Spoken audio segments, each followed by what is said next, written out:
There's no better feeling than a perfectly struck golf shot. And if I wanted to improve my ball striking in the shortest amount of time with the least amount of effort, then I would want one of these training aids in my golf bag. And in addition to better ball striking, the Strike Wedge training aid has multiple uses. I'm going to share 5 benefits of this training aid in today's video. And if you stick around until number 5, you'll see how I use this device with my students to help them hit their driver higher, longer, and straighter than ever before. Benefit number 1 of the Strike Wedge would be improving your angle of attack or low point control. If you've spent enough time watching videos on this channel, you'll know the importance I place on this skill, and I think this is the primary benefit of the Strike Wedge. The angled shape of the wedge means that you can place it behind the ball and create a barrier for the club to avoid, which will help to increase your propensity to hit down at the ball. You should know that well-struck shots from the ground need an angle of attack that's down. That 7-iron I just hit had an angle of attack of 6 degrees down.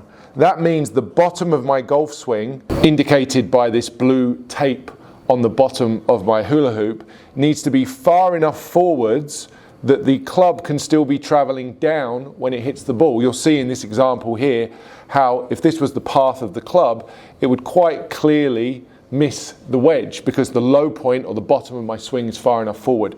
So many amateur golfers spend their time with the low point of the swing back behind the ball, causing them to hit fat shots, thin shots, and a whole host of mishits. You'll see here how a golfer approaching the ball with the low point behind the ball would strike the wedge. So the Strike Wedge creates a barrier for you to avoid in order to improve your contact. And a very handy addition that you get with the Strike Wedge is this card which lays out the distance that the Strike Wedge should be placed from the ball depending on which club you're hitting from the ground, because the angle of attack is going to change from a pitching wedge all the way up to a fairway wood. I was using my 7-iron for that shot I just hit into the screen.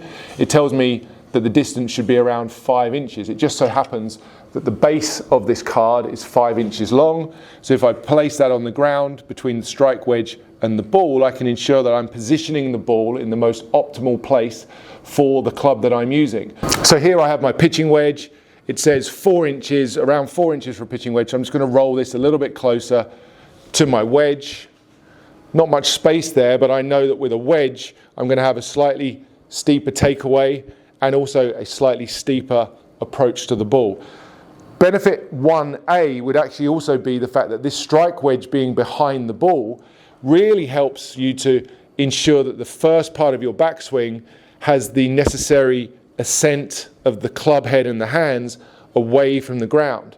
Many golfers get stuck in this takeaway, dragging the club low and too close to the ground. So an additional benefit that you get from having the Strike Wedge placed directly behind the ball is that it's going to encourage you to tilt in that very early part of your backswing, which will give the club head and the hands the rise away from the ground. Just make sure that you're not pulling the club away from the ground with your elbows and your wrists. Use your tilts, go up above the Strike Wedge in the backswing, and then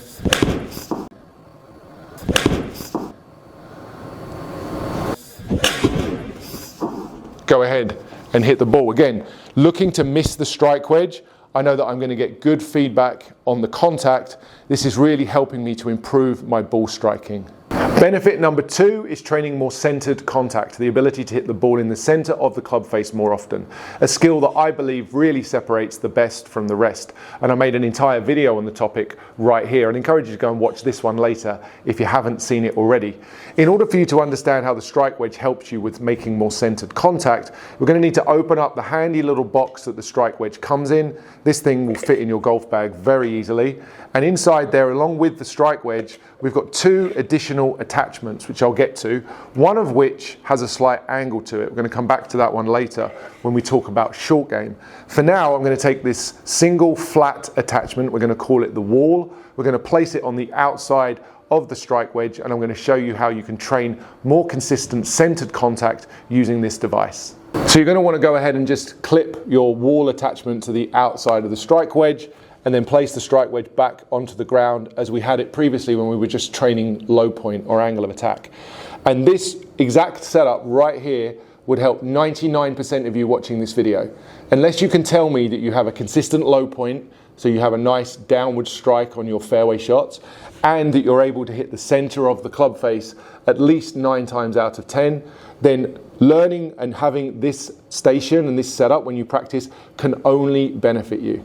I spend every single day helping golfers improve the low point of their swing and the centeredness of their strike. This setup with the strike wedge and the addition of the wall helps you to create that exact training environment that would help you improve this skill. And if you improve this skill, you will become a better golfer. I absolutely guarantee it. So now we've got this set up, we can go ahead and just continue our training. This is going to help me to avoid getting the club too far out, striking the heel of the club. If you shank the ball oftentimes, or even occasionally if you struggle with heel strikes and shanks, having the wall here as a barrier is really going to help.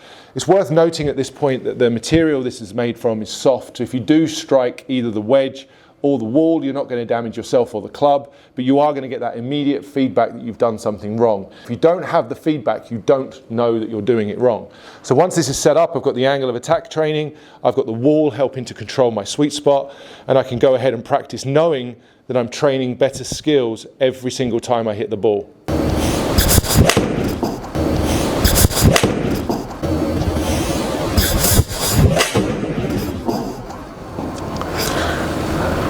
As I mentioned earlier, that feeling can get quite addictive. Centered contact, beautifully compressed golf shot. If you were to train like this, as I say, I pretty much guarantee you your golf would improve. There'd be no reason why you wouldn't get better, because your ball striking would improve, your low point consistency would also get better. Those two things alone, the angle of attack training and the sweet spot training themselves, if you just got the benefit from this device for using it for that purpose, I would say that it's worth its weight in gold already. But there are other things, 3 other things in fact, that you can use this for that will continue to add benefits to the rest of your game. Let's keep the strike wedge set up in the same way it is for benefit number 3, which is to train better club path. Club path and the delivery of the club to the ball is one of the largest problems facing amateur golfers. They get it wrong more often than they get it right. Too far in to out, too much out to in, causing wayward shots and loss of distance. So let's use this wall and turn this around so I could actually train now by angling this wall in such a way that in this case would train a more in to out swing path. So if I was someone who struggled with an over the top movement, I know many of you will find that that's a problem you have. The club comes down outside of your hands, the club heads outside the ball, and you're swinging across the ball. Setting up the strike wedge and the wall in this way would really help you to visualize, first of all, a more inside takeaway, a more inside delivery, and it would also force you into doing so. I'm going to get a path here that's going to be quite excessively into out. It's not something I need to practice particularly, but I know it's something that many of you watching need to practice. So put the barrier in place, angle it in slightly, that's maybe 10 or so degrees inwards. It's just forcing me to move my hands and my club more inwards on the takeaway and then also in the downswing.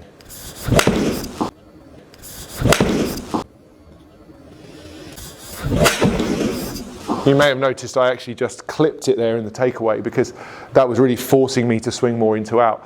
I managed to achieve a club path there of 13.6 degrees into out. Clearly that's more than I would want, but for someone who struggles with an out to in swing path, putting this on the ground could really help you benefit from a better swing path very quickly.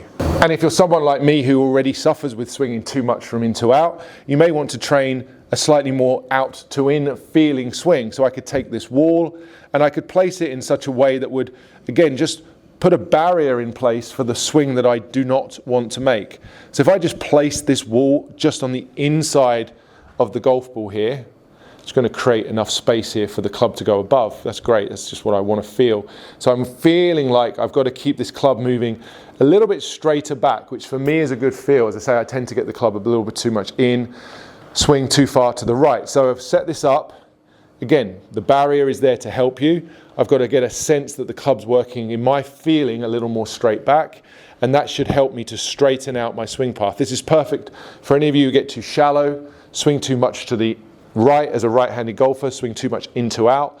This barrier, this wall, this training aid will help you train a straighter swing path into your game. If you have better swing path, you generally have better control of your golf ball.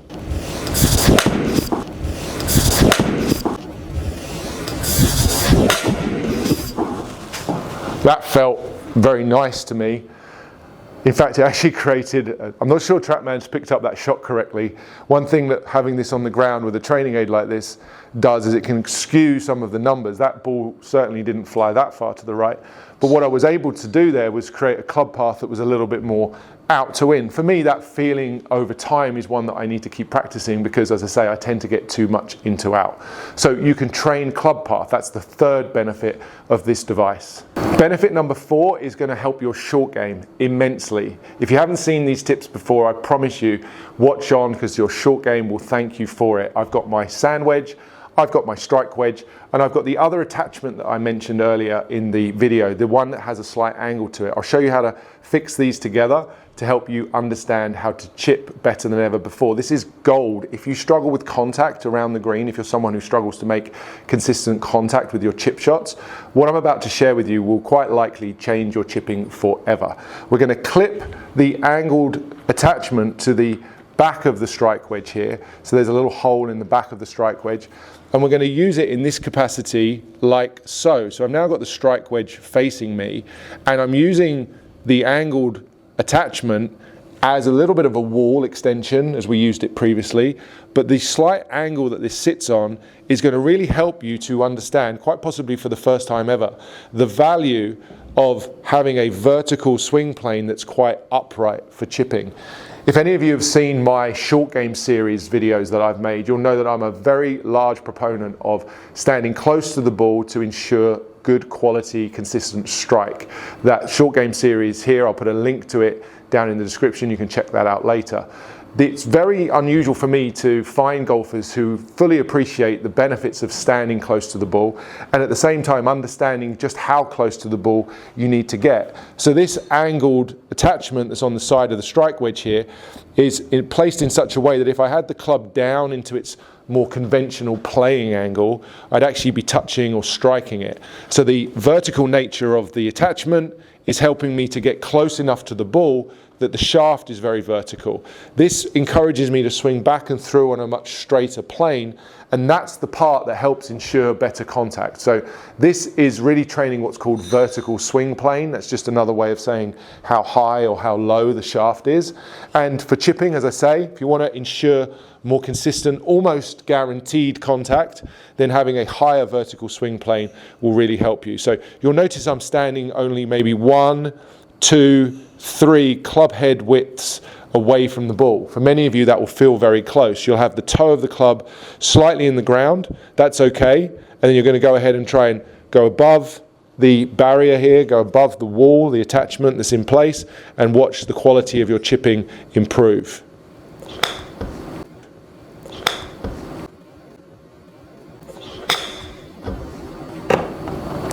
It's hard to communicate on such a short shot there what that felt like. TrackMan didn't quite pick it up, but I know from the sensation I got off the club face there that I struck that really nicely. I had a slight downward strike. I hit it high enough up on the face, the ball popped up in the air, and it was really effortless. So if you struggle with chipping and consistent contact around the greens, I would encourage you so strongly to work on this with a more vertical shaft set up, swing back and through in a straight line, and watch the quality and the consistency of your contact go through the roof. And the second benefit for the short game is to go back to using the strike wedge in its more conventional fashion, training angle of attack, but just understanding how close you can get this strike wedge to the ball in order to encourage a more downward strike, help you to hit lower on the face, encourage more grip, friction and spin to be applied to the ball if you want to start getting your chip shots to have some grab.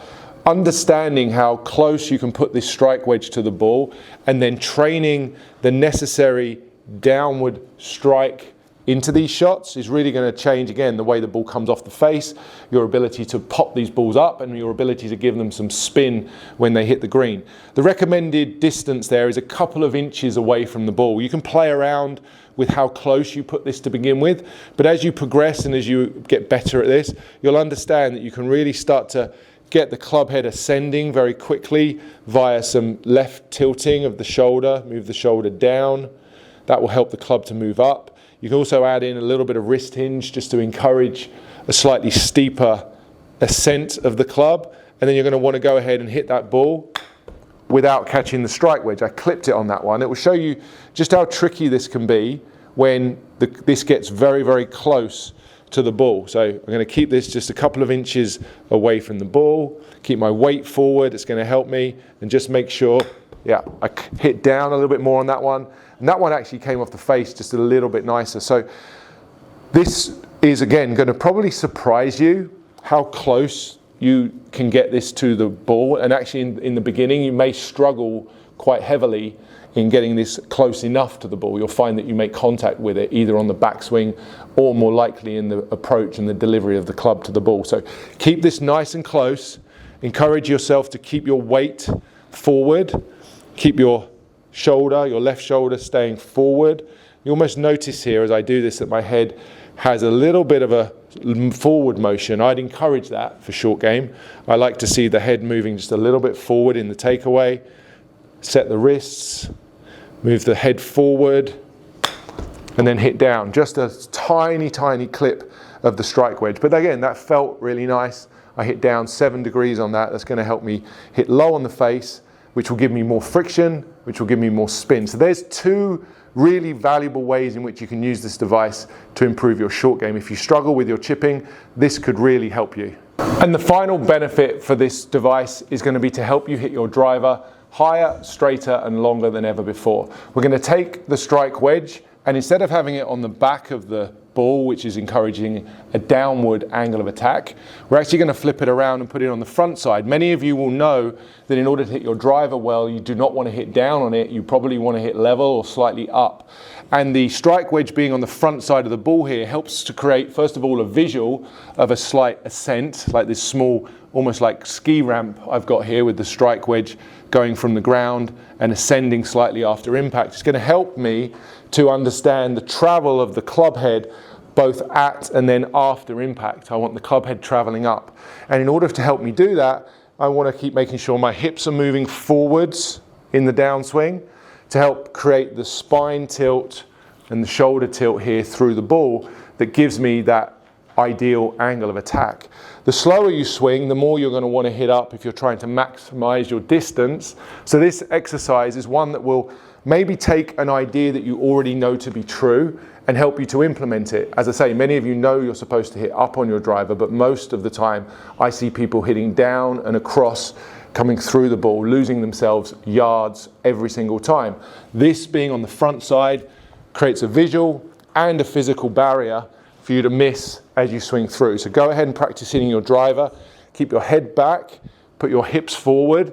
That'll create the ideal amount of rise through the ball. You could even put the club head in front of the ball, just above the strike wedge, and do a few of these little rehearsals to try and help you get the sensation of that upward strike. Go ahead and hit this with your driver and watch how much higher, how much straighter, and ultimately how much further it flies than normal.